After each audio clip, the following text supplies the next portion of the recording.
40에서 80대에 접어든 대상자들을 조사 연구했다. 그 보고서에 따르면 50대 이후 사람의 삶을 결정하는 가장 중요한 변수는 47세 무렵까지 만들어 놓은 인간관계라는 것이다. 행복을 결정짓는 중요한 요소 중에 하나가 지적인 뛰어남이나 부귀영화가 아닌 관계소통이라는 것인데, 행복 커뮤니케이션에서 그 해답을 들어본다. 안녕하세요. KBS TV 특강 박현선입니다. 행복하기 위해서는 역경을 긍정적으로 받아들여서 그것을 도약의 기회로 삼는 것이 중요하다고 합니다. 그것이 바로 회복 탄력성의 핵심인데요. 회복 탄력성의 또 다른 핵심은 인간관계에 있다고 합니다. 오늘 연세대학교 김주환 교수님 모시고 이와 관련된 이야기 나눠보겠습니다. 힘찬 박수로 맞아주시죠.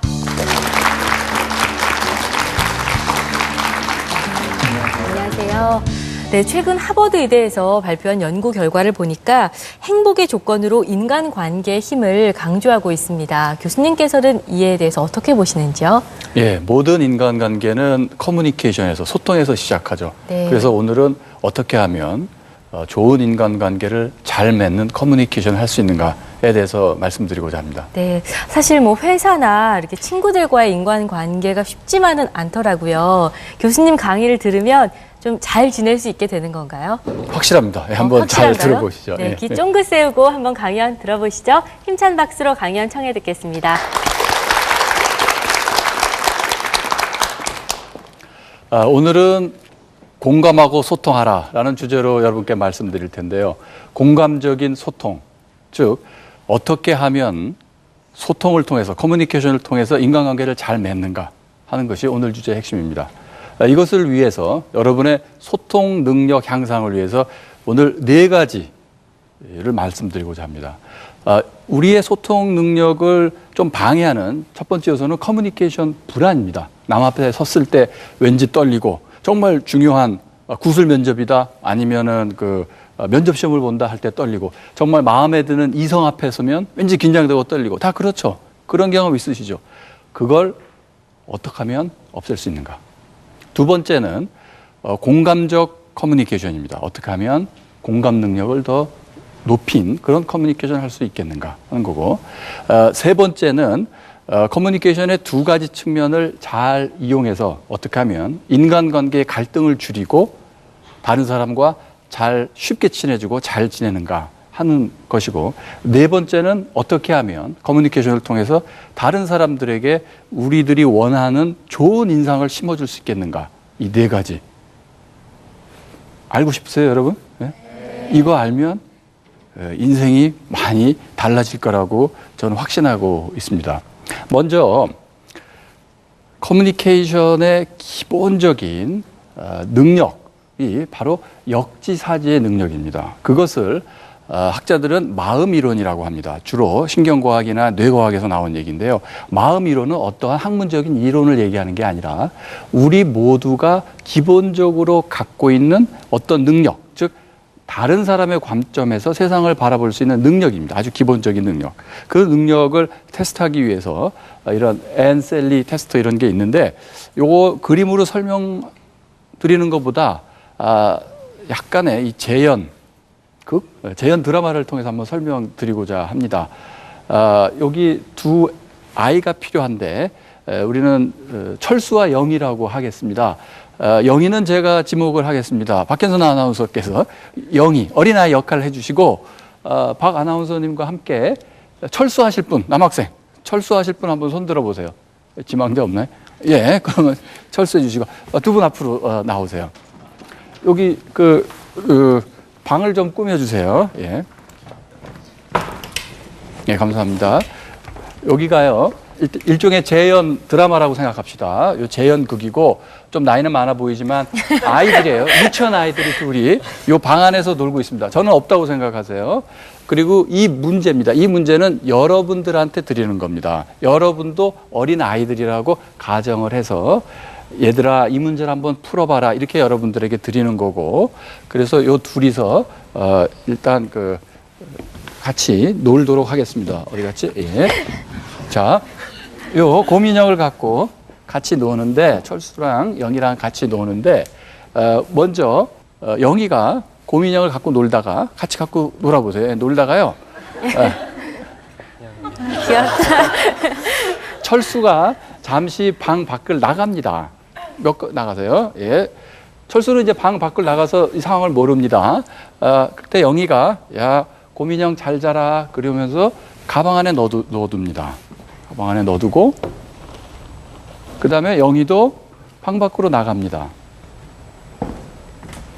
그 다음에 철수가 혼자 다시 방으로 돌아옵니다. 곰인형 어디 갔지? 하다가 가방에 있는 곰인형을 발견하고는 또 혼자 갖고 놀다가 이번에는 상자 안에 넣습니다. 네. 상자 안에 넣고 혼자 지금 하고 있어요. 그 다음에 철수도 방 밖을 나갑니다. 이런 상황을 영희는 모르죠. 방 밖에 있었으니까. 자, 이제 문제입니다. 영희가 다시 혼자 방 안으로 걸어 들어와서 곰인형을 찾기 위해서 어디를 들여다볼까요? 당연히 가방을 들여다보죠. 가방이라고 하신 분, 여러분은 정상입니다. 혹시 아니야, 상자 아니야, 이 곰인형 상자 안에 있으니까 라고 생각하신 분 계세요? 한 분도 없으시군요. 만약에 그렇게 생각하신 분이 있다면 여러분은 그렇게 생각하시는 분은 자폐증 환자일 가능성이 되게 높습니다. 다시 말해서 무슨 말씀이냐면 영희가 들어와서 당연히 자기가 놓은 가방을 찾아보겠죠. 그 당연한 거에는 바로 마음이론이라는 능력이 여러분에게 다 있는 겁니다. 그 얘기는 뭐냐면 여러분은 객관적인 사실로서 곰인형이 상자에 있다는 건 아시죠. 그러나 영희의 관점에서 생각해 볼 수 있는 겁니다.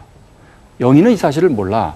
영희는 자기가 놓고 나갔어. 그래서 영희가 갖고 있는 정보는 요 정도야. 그래서 영희의 관점에서, 영희의 입장에서 보면 아마 여긴 여기를 찾아볼 거야 라는 것이 바로 마음 이론입니다. 이 마음 이론은 보통 만 4세 정도에 생깁니다. 그래서 만 3세 정도 된 아이들한테 이걸 물어보면은요, 여기 찾아봐, 박스를 찾아볼 거야 이렇게 얘기를 합니다. 상자를 찾아볼 거야 얘기를 해요. 왜냐하면 자기가 아는 게 그러니까. 즉 자기가 아는 것과 영희가 아는 것을 구별을 못하게 되는 거죠. 그리고 여러분 다 이제 마음 이론이 있다는 게 증명이 됐습니다. 예. 두 분 수고하셨습니다. 그러면 예.